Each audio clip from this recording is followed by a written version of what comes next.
Hiking is more than just being in the elements. It's about resetting your mental being and allowing you to tackle each and every new day. And if you don't believe me, hear it from the hikers themselves.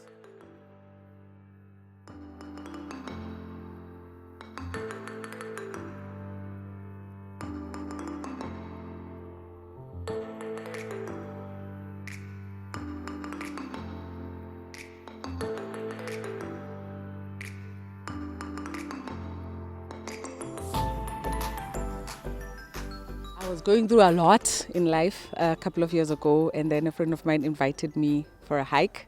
It was hard.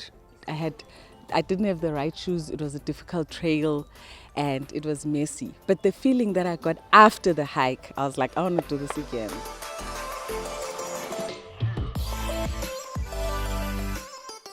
I hike because it's like therapy, but not having to sit in front of a therapist and pay a lot of money, it's just so liberating, sets you free, gets an exercise in. So it's got a lot of health benefits.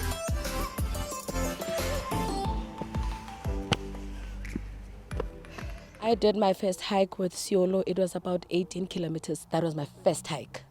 So I achieved hiking 18 kilometers, and that for me was an achievement. And outside of hiking, it taught me not to give up on anything. And when you put goals, you need to achieve them. So hiking literally puts you in that state of mind of, if I start something, I need to finish it. It's very addictive because it gives you that natural high. You drink coffee, you get caffeine high, then you go hiking, you get a high that is, I don't know, it's nature, man. The healing, that healing thing that nature gives you. So you want to go back and go back. Like I have some of my friends that I invited on one hike, and now I see them out there hiking and I'm not even there. Like they're not even doing it with me anymore. So it's quite addictive.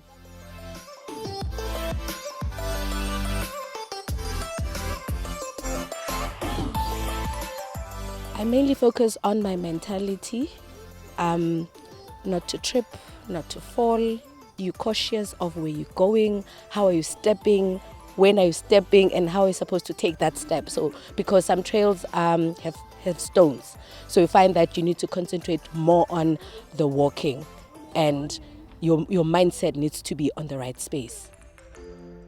You learn a lot about nature, you learn a lot about yourself individually. You do proper introspection about yourself when you're out there, when you start seeing nature, when you start seeing that there are things that you can achieve outside of hiking, but you need to first put yourself in a limelight of, I'm going to hike and I'm going to finish it. So in life, you also need to do that, set goals and tell yourself that I'm going to do it and I'm going to finish it.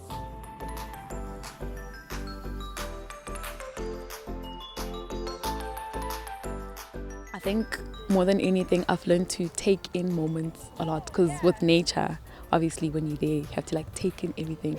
So I apply that with everything that I do, just, savor the moment type of thing, just take it in, good or bad. It's calming, it's relaxing, it's quiet, and also creepy sometimes, because the bushes are a bit creepy, but it's also good exercise and it's also good for the mind, because the whole inhale exhale thing happens a lot by the mountains, so it's good for you. I mean, people think that when you hike you just have to go to the highest mountains. It's just a walk, so you can start obviously gradually with the walk and then just enjoy the nature, and then eventually you'll see yourself hiking a lot of kilometers. So it's good for everything. I saw that a lot of people are scared of hiking, because people think that there's a bunch of snakes sitting here waiting for you, or it's very dangerous and all of that. So with my YouTube, I share content where I'm just showing people that the fun side of hiking. And I mean, we live in Gauteng. There's a lot of hiking trails just on our back door, So I think the content is just about that, and just to show people trails that some people may not have been exposed to. I have a small hiking group, and I'm the one who finds new trails for my group and all of that. So I'm also I direct people, go there.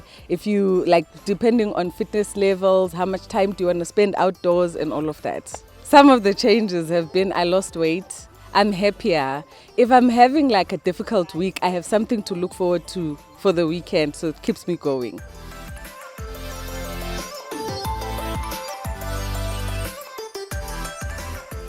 Starting, I would say, like, start with an easier, more flat-surfaced trail. Test your fitness levels. Don't buy equipment yet until you see what you really like, and then you can start getting your equipment as well, depending on what you like and according to the stuff that you want to do outdoors or on the hiking trails. Because equipment is expensive, and so there's no such a thing as bad weather in hiking. There's bad gear, you know. So you want to get your equipment according to that. Okay guys, now that we've done with our hook, this is what you need to take on a basic hike. All right, so there is various kinds of hikes, but today we're just gonna focus on the day hike. And this is what you need. Very important, critical, a sunscreen. As you can see, the sun is very bright today. Like, you need to be protected from the sun. And I carry my snacks, water. Very, very, very, very important. You don't want to be dehydrated on a hike. Yeah. Snacks for the hike, nuts, very good protein, banana, potassium. And sometimes nature calls while you're in the mountain. We try not to litter, but very important. Yeah, oh yes, this is something else. So when you get a cramp or a knee or ankle, this tape is very good.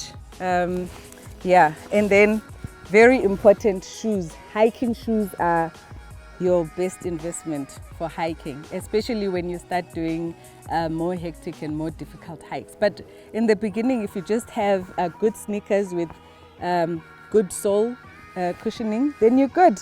And guys, don't forget, two most important things. You need your phone when you're going on a hike, in case you need to call for help, and you need to take pictures because it's not a hike if it doesn't have pictures. And you need your first aid kit in case you need to cover up a bruise or just to sort yourself out, an injury or whatever. But for now, let's get back to my hike. Hey, Shapagunjani, this is KO, Mr. Cash Time, this kind of God. And right now you're checking out Joburg today. Let's go.